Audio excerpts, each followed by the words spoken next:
How many of you know of Garrison Keillor from his old days on the radio? So a few people? Yeah.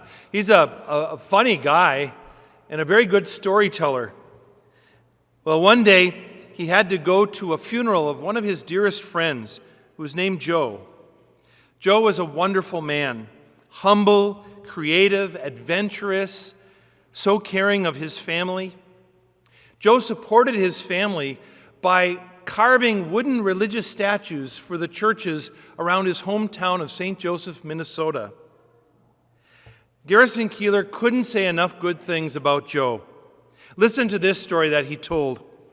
So Joe and his 4 kids were all stuffed into their Volkswagen coming home from the grocery store the day after the circus had been in St. Joseph. As they drove by the baseball field, they could see that the circus tents were already taken down and most of the trucks were already gone. But there, in the middle of the field, chained to a stake on the pitcher's mound, was Mazumbo, a full-grown elephant, the star attraction of that circus. Joe's kids were thrilled. "Daddy, we want to see Mazumbo! Please, please, please!" Now remember, they just came from the grocery store, so they actually had a bag of peanuts in the car. And let's be real. What father could say no to his children who wanted to feed an elephant?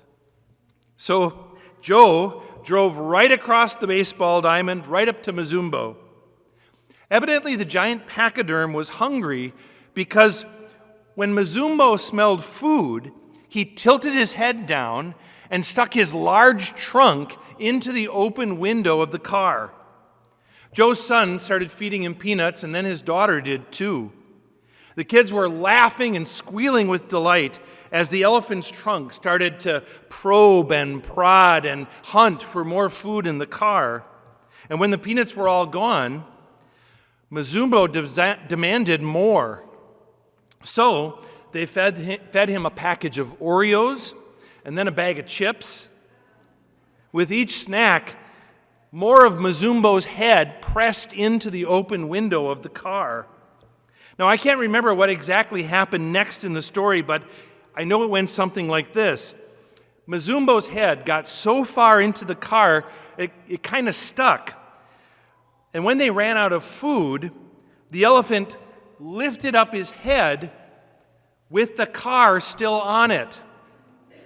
I've always imagined it was like the alternative universe version of Winnie the Pooh, but instead of a small little gentle bear with a honeypot stuck on his head, it was a giant elephant with a VW Beetle on his trunk.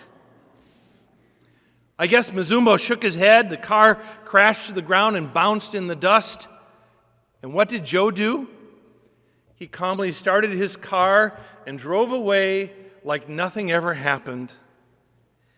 Everybody in the car was laughing hysterically because they knew they had the greatest story ever, the greatest story that a kid could tell about the day their dad let an elephant wear their Volkswagen like a Halloween mask.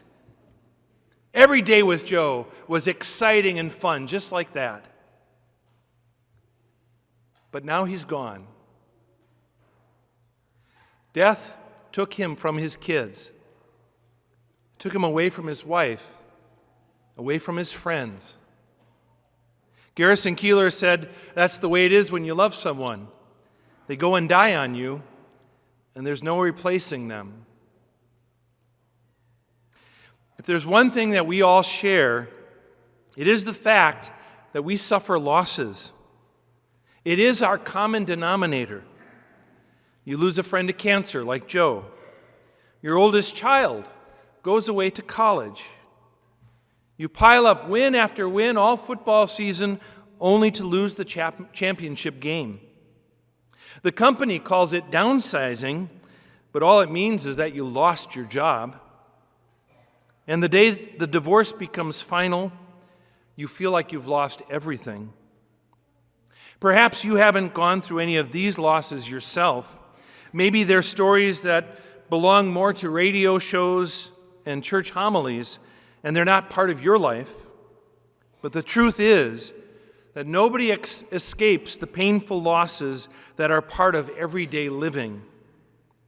You hope, Joe, that Joe will beat cancer, that your kids won't grow up and leave home. You hope that your team will score the winning touchdown, that you'll always have your job, and that you'll wake up in the morning to find that the divorce was just a bad dream. But somehow that doesn't happen, does it? Do you know anyone that lives a pain-free life? I sure don't. Even the most talented, most attractive, and richest people struggle with criticism, rejection, hostility, and loss. And don't kid yourselves. The people who love God are not spared the pain of loss either. This does not go unnoticed by the Lord. Look at the way today's gospel says Jesus told his disciples about the necessity of praying always without becoming discouraged. You see, Jesus knows what life is like. He's a realist. He knows that life can beat you up, so much so that you can lose heart. Everybody right now, think of the losses in your life, the real ones, the ones that you face. Your health is lost because of heart disease. Your family business is lost because of ruthless competition.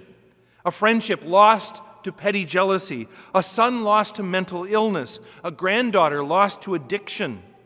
Or how about your faith lost because you can't understand why your prayers go unanswered? Brothers and sisters, here is the question I have to place before you today. What do you do with losses? I'll tell you what a lot of people do. The suffering we endure, both great and small, often leads to resentment.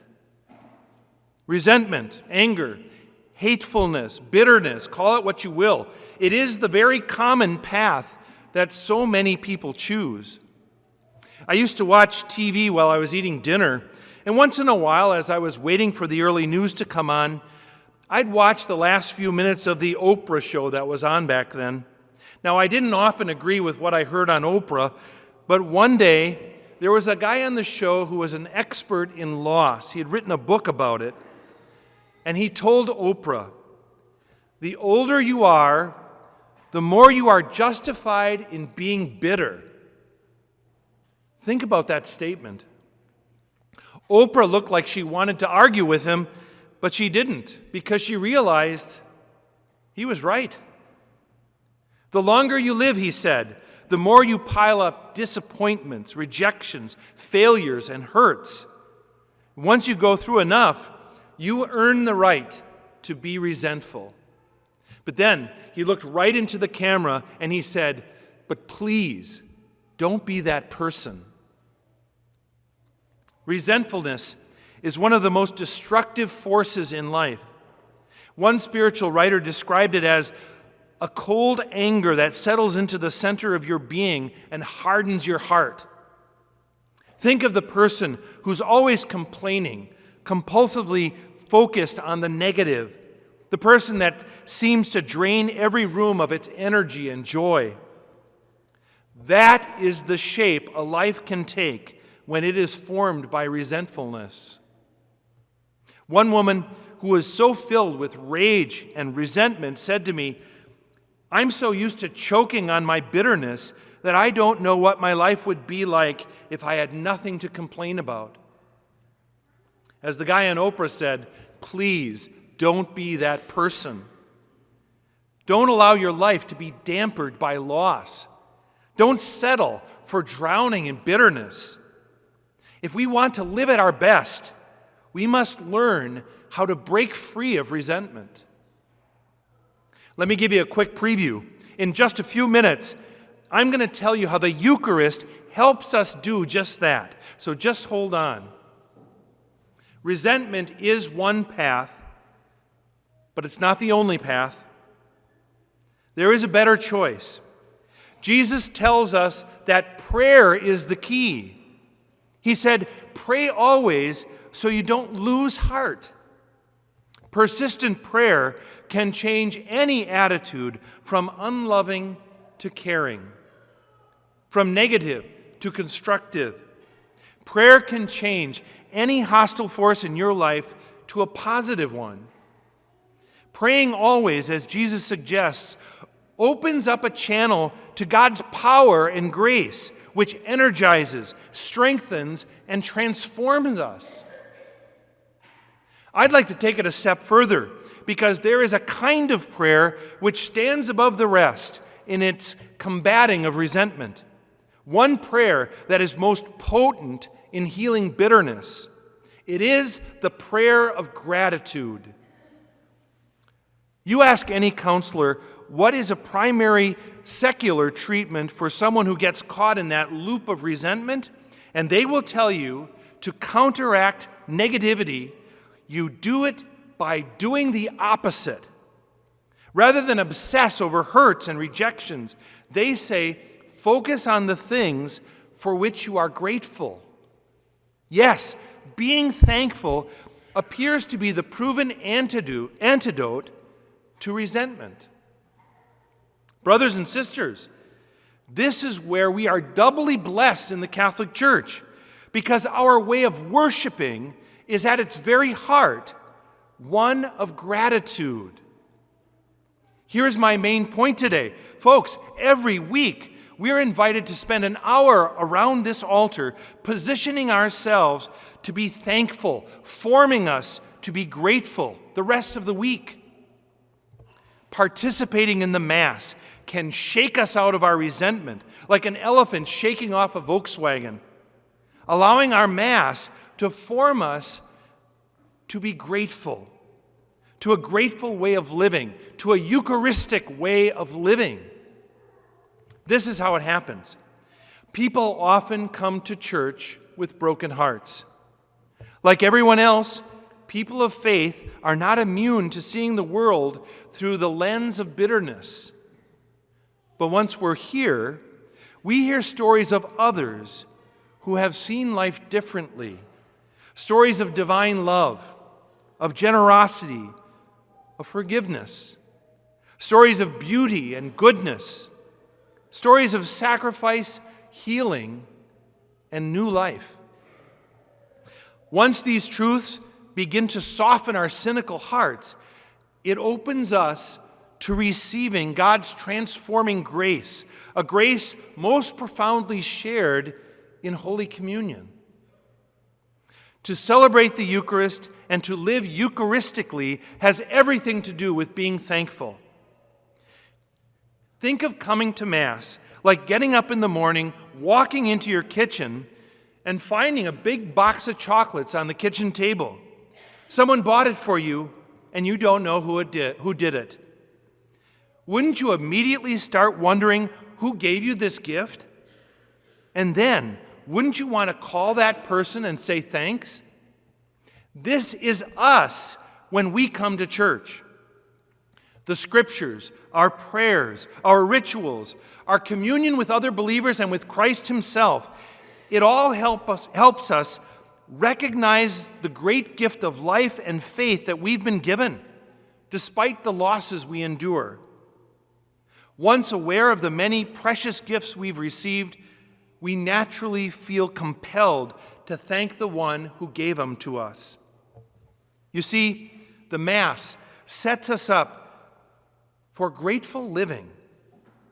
Our lives then change for the better. Rosemary is a perfect example. She is a delight, kind, generous, compassionate, faithful, funny, and definitely grateful. If there ever was a person who lived Eucharistically, it was Rosemary. I remember her telling us on a youth retreat the strangest and most perfect gift she had ever received. It was a 24-roll package of toilet paper. She said it was the best gift anyone ever gave her, and this is how she got it. The doorbell rang one Saturday morning, and Rose never saw the woman before who brought the gift to her doorstep. All the woman said was, Mrs. McCarthy, I saw your story on the news. Same thing happened to me. Here, you're going to need this. The mystery woman gave Rose the large package of Charmin and ran away. Rosemary had us in stitches talking about getting toilet paper as a gift from a perfect stranger. Then she told us why. It was because Rosemary's adult daughter had been abducted a few days earlier and then was found dead. Over the next week, dozens of people came to Rosemary's house to help her through it. Rose said the woman was right. They used every role. I think it's very revealing when Rose wants to share the story of the most tragic loss in her life. She introduces it by telling the story of a strange gift and someone's generosity. Of course, to me it reveals what happens when a person prays always and goes to Mass and is aware of receiving gifts and lives gratefully, Eucharistically. The gratefulness forms your life rather than the resentment. Rosemary said it was the Eucharist that enabled her to survive that tragedy.